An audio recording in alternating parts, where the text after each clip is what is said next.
Hello everyone and welcome back to a brand new video and welcome to the Draft Masters series. Yes, yesterday it was Ringmeister, today it is Draft Masters. I thought I'd jump back on the ovals for iRacing's newest series, I believe. So of course, if you missed out on that video yesterday, we'd highly recommend going back and checking it out. But basically, the Draft Masters series takes place at Daytona and Talladega each week, and again, just like the Ringmeister even, the cars change. So we're jumping in with week 2 and the NASCAR COT car, lovingly known as the car of tomorrow. Luckily, this is the variant that didn't have the ridiculous rear wing on it, but we've actually got a couple of quite heavy hitters here. No yellow flags, 20 laps, so there is no opportunity for cautions. I'm starting right at the very back. But we've got Blake McCandless, who I'm pretty certain is quite a high-profile streamer and commentator of oval racing on iRacing. We've also got Xavier Sanchez, who I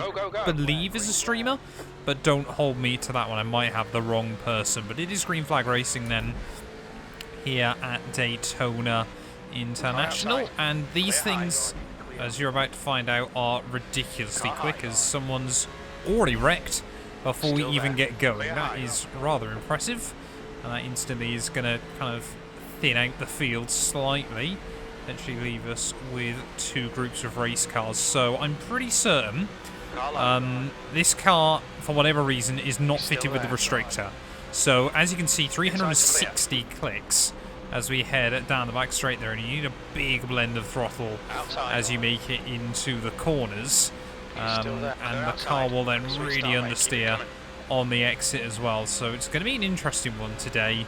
Some of the highest speeds we've ever seen on iRacing, as that goes to show just how loose and lively this thing can be as well. They're losing a spot, picking up a 0x.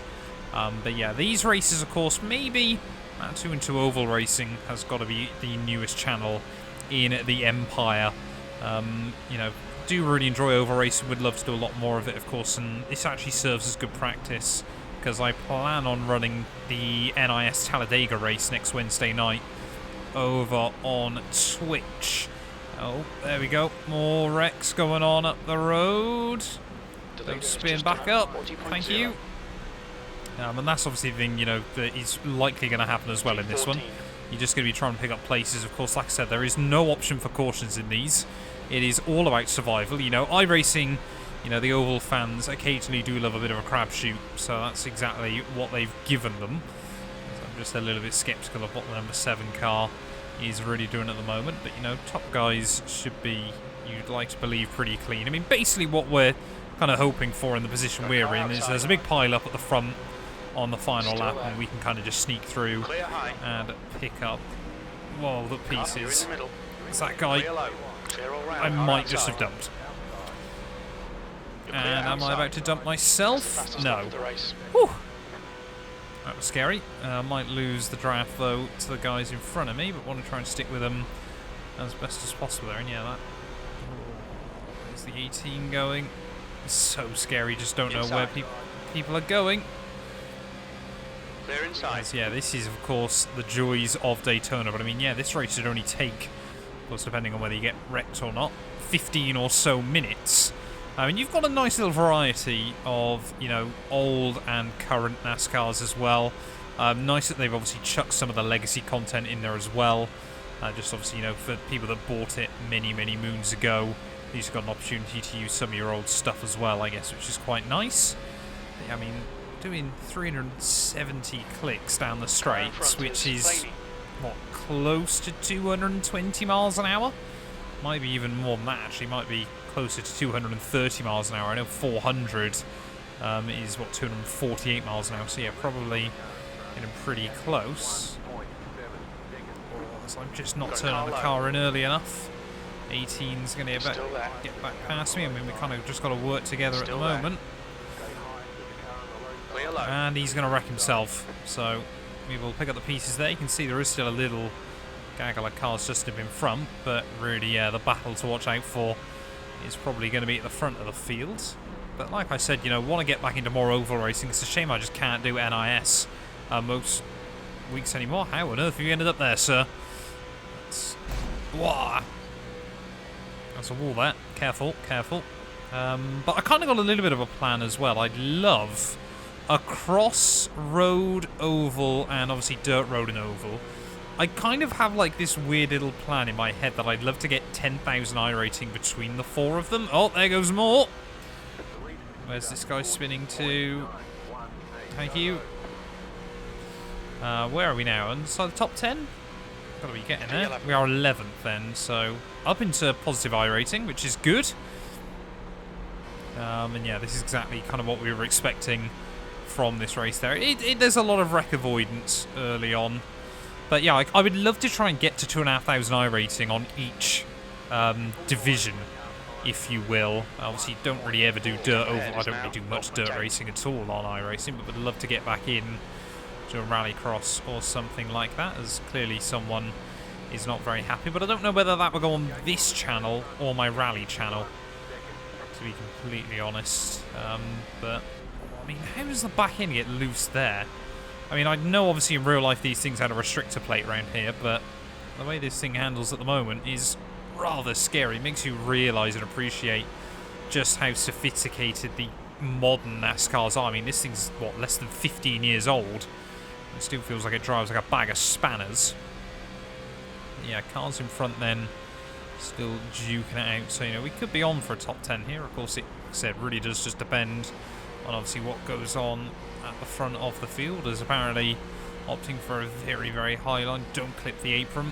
That is a surefire way to end up in a lot of trouble. But yeah, we've kind of ended up in no man's land here. I mean, if I could, whoa, pick up some SR, that would be quite nice, as we're still, I reckon the tyres are struggling on the couple of moments we've had already. Yeah, you can see we're a good 1.5 seconds slower than the leaders. So at the moment then, oh, there's another one. Oh, there's another 2 even, so we are going to be inside. Are we going to be top 10?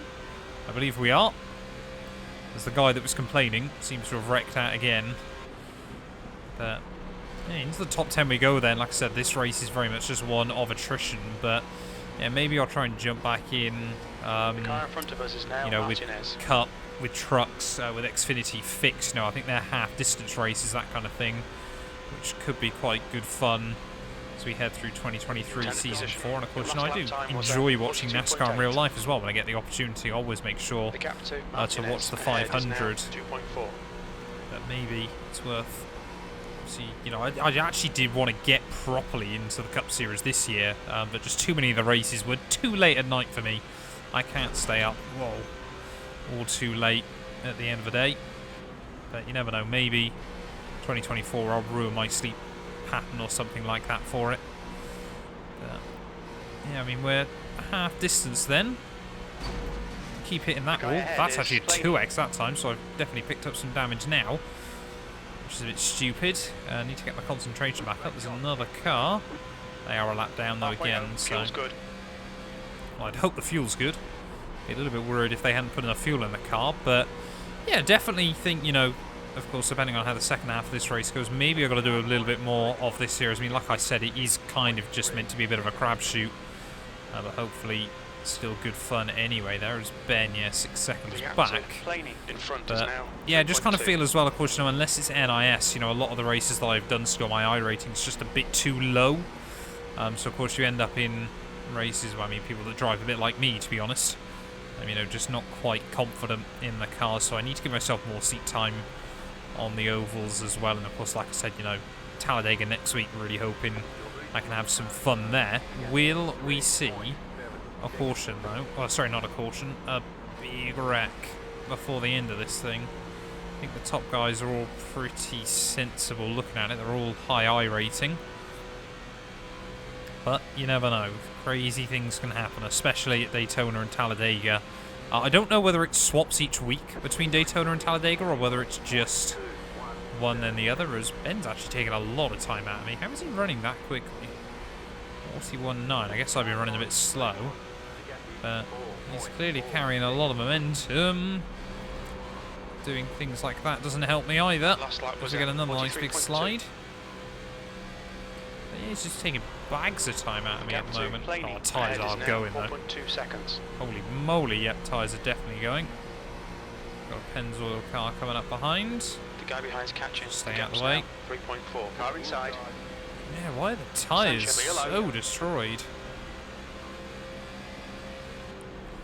It's not quite Joey Logano, but actually it might have been. I don't know. Can't remember when. I think Joey Logano did debut around this time, didn't he? I know he's been kicking around in NASCAR for a little while, but yeah, we've still got a group of cars a little bit further back there. Do you ever counter steer at Daytona? Apparently you do now. P8. Crazy, crazy scenes here. Oh, just again not lifting off early enough, and that's going to cost me even more time. So the guys behind, would like to walk away with a little bit of iRacing from this, but I would love some SR as well, but not convinced we're going to get it with the way I'm driving at the moment. We seem to be one of the slowest cars here, as there are other back markers or cars dropping back in pace as well. It just takes one moment to really upset your rhythm, and of course, a lot of these guys probably have driven the car tomorrow before or kind of know how to stomach this kind of thing. Quite clearly, I think I'm proving today that I don't. It has been such a long time, probably a good 2-3 months that I've done an oval race at all on the sim, but yeah, I need to try and keep my concentration up. Come on. Anyone that tells you oval racing is really simple, he is lying, and I'm not even racing with anyone else at the moment, but we're still a little bit all over the road. Ben now within a second, so I'm sure he's going to be flying past me very, very soon. Car ahead is planing. Yeah, we just have not got the grip, have we? Maybe we can try and hang with him as best as possible. As we get very, very close to the wall on the exit, Ben there as well actually hits the wall, so he's going to drop back slightly. But we just want to get to the flag. 5 to go here from Daytona. There's still every opportunity that we could get a big incident before this race is down and out. Really able to use the steering. Number 8 goes past, and I'm just kind of force out there towards the wall. Definitely now I've picked up even more steering damage, but yeah, just did not have the confidence. Don't want to get involved in an incident, and can't really blame him for just powering his way through. There was no contact or anything like that. It was still just very, very off-putting. So it has meant I could take the next corner completely pinned though, but yeah, we really are just hoping for a big one. Unless we do something really stupid, should hopefully be able to hang on from Pascal behind us, as P11 would still net us 21 iRacing. I mean, look at that. 90-degree steering lock. We still can barely get the car through the twisties. Yeah, that gap is still coming down at a rather alarming rate, but 3 more to go then after this one.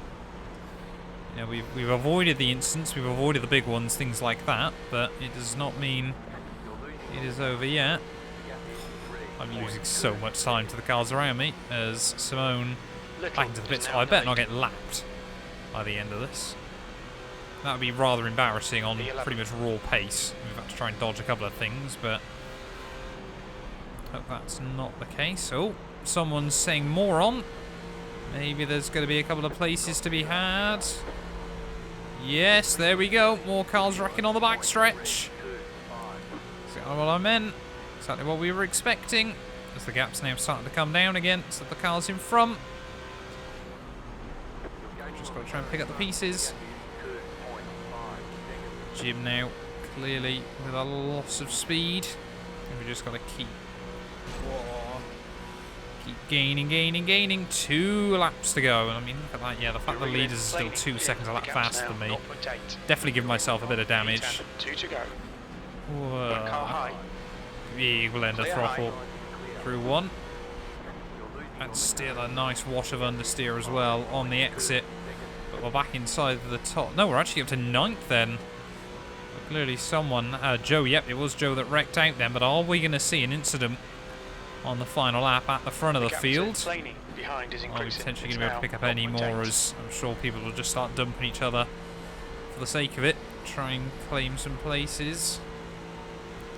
Just making sure we're very, very much on the apron, but Mike's still at the front of the field. Are we going to see that relative suddenly fire back up? I think he might just have done it safely. We're up to P9 though. Yep, Mike is going to take the win. gap was at the finish. Blake P2. Less than a tenth away there, and actually a big gap back to Xavier in P3. I think we've got the gap over Jim, though, which is really important here, as rounding our way through the final corner.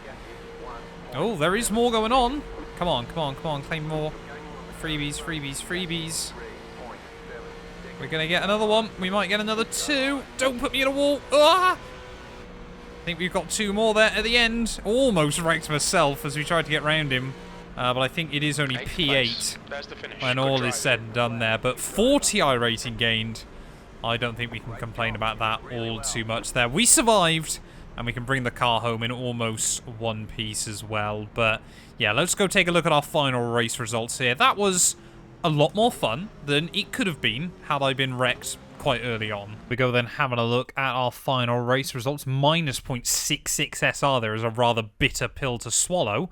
But yeah, we do take P8 in the end. 49 iRacing gained, all things considered. Bumps me back over the 1700 mark there, so rather happy with that one. But it is Mike that takes the win ahead of Blake. There's Xavier in a very lonely P3, all things considered. Hallie in 4th ahead of Ben, Ricardo, Chris, myself there. Jim, and it was Pasquale even, who rounds out the top 10. But thank you all so much for watching. If you have enjoyed, please do make sure to leave a like, get yourself subscribed. Let me know when the Mat 212 Oval Racing needs to become its own space as well in the YouTube universe. But yeah, we'll be back very, very soon with more iRacing content. A massive thank you to all of my YouTube members and my Patreon supporters for their continued donations to help my work. These things go much further than I think a lot of you ever realise and allow me to continue making content full-time here on YouTube. So if you want to support me from as little as £1 a month and be featured on all of these end clips, either click the join button next to the subscribe or head over to my Patreon. There's a link down in the description.